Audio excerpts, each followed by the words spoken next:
ሰላም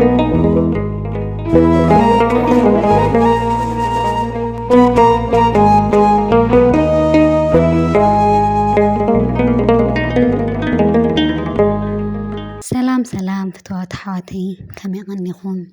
ኸዚ ድማ ኣብ ቤተልሔም ገብረ መንፈስ ቅዱስ ገዳም እየ ዝርከብ።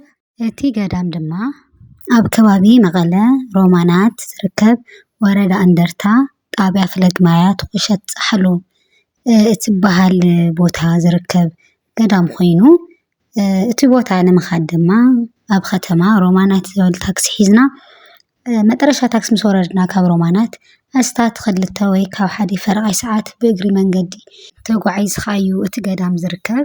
ብዛዕባ እቲ ገዳም ንእሽተይ ንምባል ዝኣክል ቤተልሔም ገዳም ገብረ መንፈስ ቅዱስ ብ1560 ዓመተ ምህረት እዩ ተገዲሙ። ጥንታዊ ገዳም እዩ። ኣብቱ ቤተክርስትያን ድማ ልዕሊ 5 ታቦታት ዝሓዘ ኮይኑ ካብቶም ታቦታት ሓደ ድማ ናይ ኣቦና ኣባ ኣምላካዊ ታቦት ዝሓዘ እዩ። ኣባ ኣምላካዊ ኣብቲ ቦታ ዝነበሩ ሓደ ቅዱስ ኣቦ እዮም። ካብ ጎጃም ከም ዝመፁ ንሳቶም ድማ ብዙሕ መነኮሳት ከም ዝነበሩ እቶም መነኮሳት ድማ ድሕሪ ዝተወሰነ ግዜ ብሕማም ኣንበድብድ ብዝተባሃለ ብዙሕ መነኮሳት ከም ዝሞቱ እቲ ገዳም ድማ ብኡ ምክንያት ከም ዝተዳኸመ እዮም ነጊሮምኒ። እቲ ገዳም ከዚ ዳርጋ መነኮሳት ካብ ለኣትይዎ ዳርጋ 1 ዓመት እዩ ገይሩ እና ብዙሕ ጉድለታት ብዙሕ ሽግራት እዩ እኒአዎ እና ኩልና እናኸድና ክንግብንዮ ዝግበአና ዓብይ ገዳም እዩ።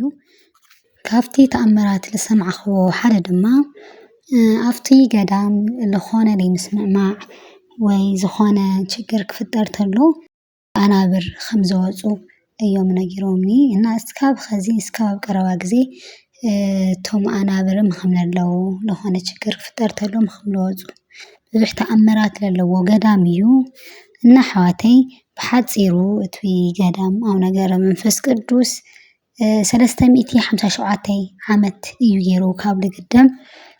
እቲ ከባቢኡ ድማ ብጣዕሚ ደስ ዝብል ሰሓቢ ቦታ እዩ። ሰላም ዘለዎ ቦታ እዩ። ንስዋኤ ንምሓዝ ድማ ብጣዕሚ ኣሞቻ ስፍራ እዩና ኣሕዋተይ ንብዙሕ ነገራት ስዋኤ ክትሕዙ ተደሊኹም እዚ ቦታ እዚ ይሕብረኩም። እቲ ገዳም ግን ከምቲ ዓንተው ዝገለፅክዎ ብዙሕ ጉድለታትን ችግርን ስለዘሎ ኣካውንቶም ክፅሕፈልኩም እየ በቢዓቕምኩም ንሓግዞም ኢና ነቶም ኣቦታትና ብዝበለፀ ኩልና ላመፃና ንጎብንዩ።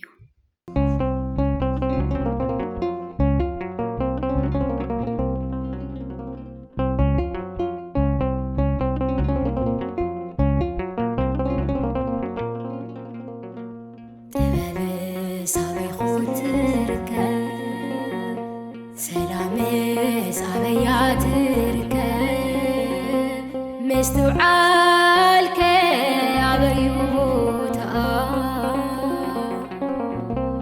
تعرف سفيح من مرأة تبلس أبي خوترك سلامي صبياترك مستوعالك أبي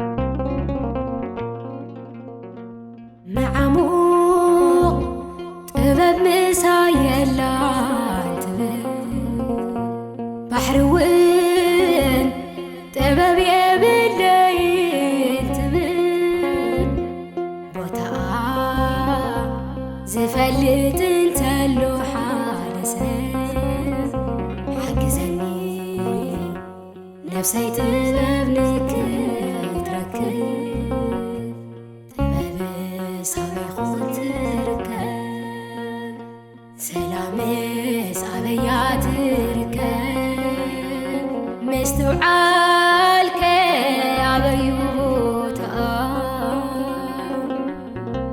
تعرف له سفيح من مريا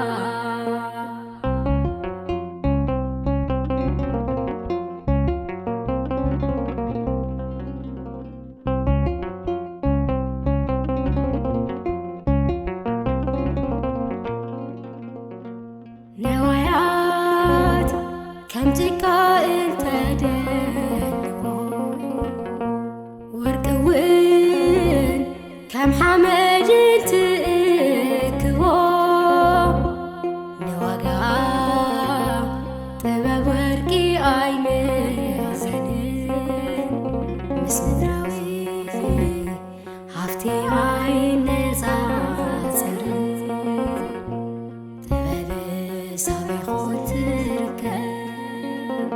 سلامس عبيا تركب مستوعالك أبي بوتا تعرف له سفيح من مريا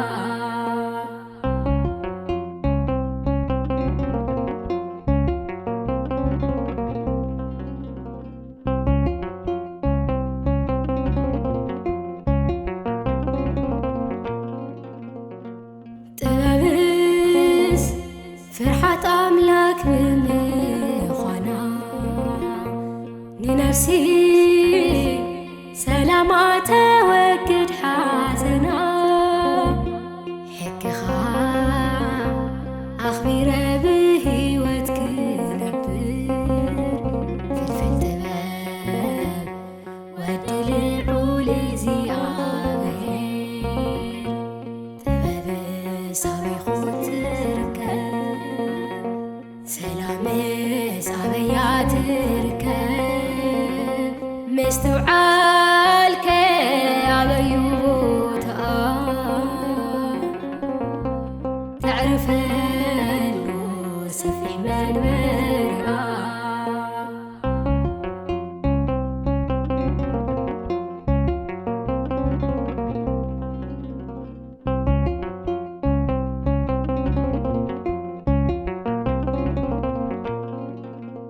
ناب ما هيوت بتبك زرق حوصري تباب كحد رابطنا فري عبلعلي كتحدث ومنفسي عبنسها تباب نفسي عن